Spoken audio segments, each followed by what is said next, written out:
Hi friends, it's Danielle with Take Care Mama, and today I'm going to talk about the books I plan to read in August, my August TBR. I'm going to try to get through this quickly.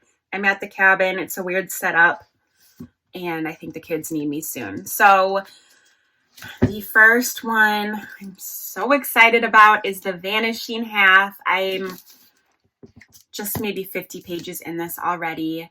This is one of my most anticipated reads. I'm so excited to have it. It's a pretty new release. I think it came out in 2020, and so many people that I follow on BookTube or just friends of mine thought it was one of the best books they read of 2020. It is historical fiction, which is something that I'm trying to get into more. And it spans across decades, 1950s to the 90s in the South, I think California as well. And I love this concept. So we're following the story of identical twins born in the South.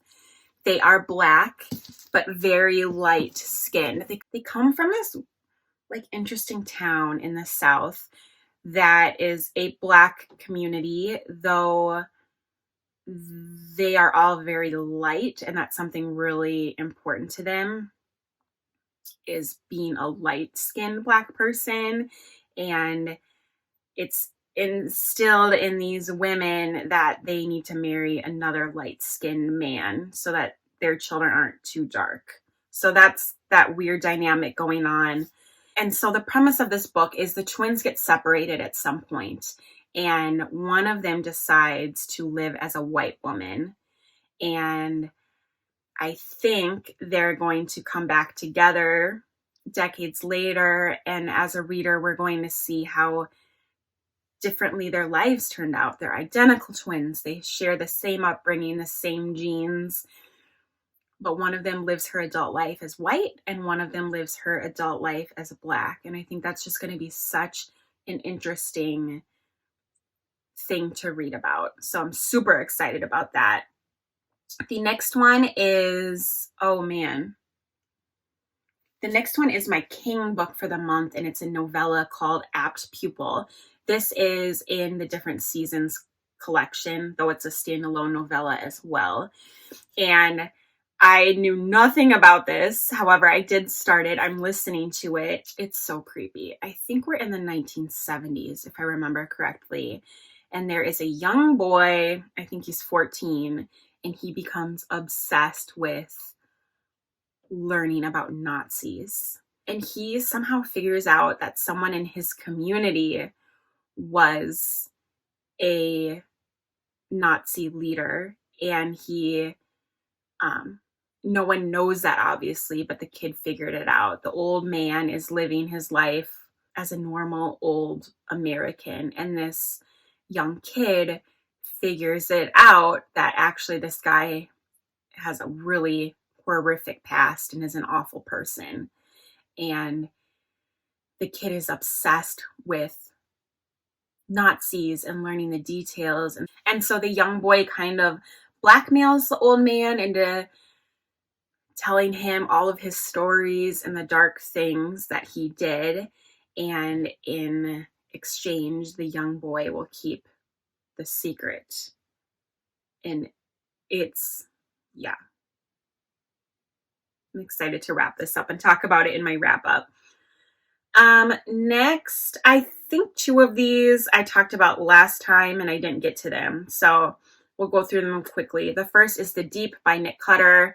This is a horror book, and it's something to do with water. I think people are at the bottom of the ocean and creepy things happen, and I'm excited to read it. I'm going to listen to that. The next three books I want to talk about is holding the camera up.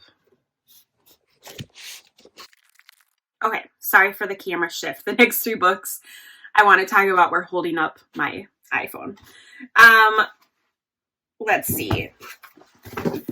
This one I talked about last month. I didn't get to it in July, but this is Little Wolves by Thomas Maltman. It is another mystery thriller, which I keep saying I'm trying to get away from. However, this has a lot of gothic elements, which I love in a mystery thriller. It also is a local author to me in Minnesota, takes place in Minnesota. So I am really excited to hopefully get to this finally in August. And I am loving Frederick Bachman. I've read A Man Called Ove and Anxious People. Both were 5 stars. I'm obsessed with his writing. I don't think he's for everyone, but he is for me. And I found this at Goodwill several months ago. My grandmother asked me to tell you she's sorry. I don't know anything about this. I actually don't know anything about this, which excites me. So I'm excited to get to that. And then lastly, Slaughterhouse-Five. I have never read this. I'm embarrassed to say I don't really know much about it. I know it's such a classic, and I feel like most people read this in high school, but that was not required reading for me. It's nice and short. I'm really loving shorter books lately. 275 pages. I think one of the things this is known for is its mashup of different genres, which I love. I think science fiction is a big genre, which is something else that I'm trying to read more of. I am just all around super excited for this. I'm definitely going to prioritize this because just like making this video, I'm not sure if I'm actually going to get to all these books, but I definitely am putting this. I think I'm going to read this right after The Vanishing Half because I'm so excited. Let me know if you've read Slaughterhouse-Five and what you thought. So that's it. I think it's like 8 books. I don't know. Things are crazy. So those are the books I hope to get to in August. I'd love to know what you're reading. Leave all the comments, give all the thumbs ups, subscribe, like me. No, you don't have to like me. Anyways, have a good one. I'll see you next time. Take care. Bye.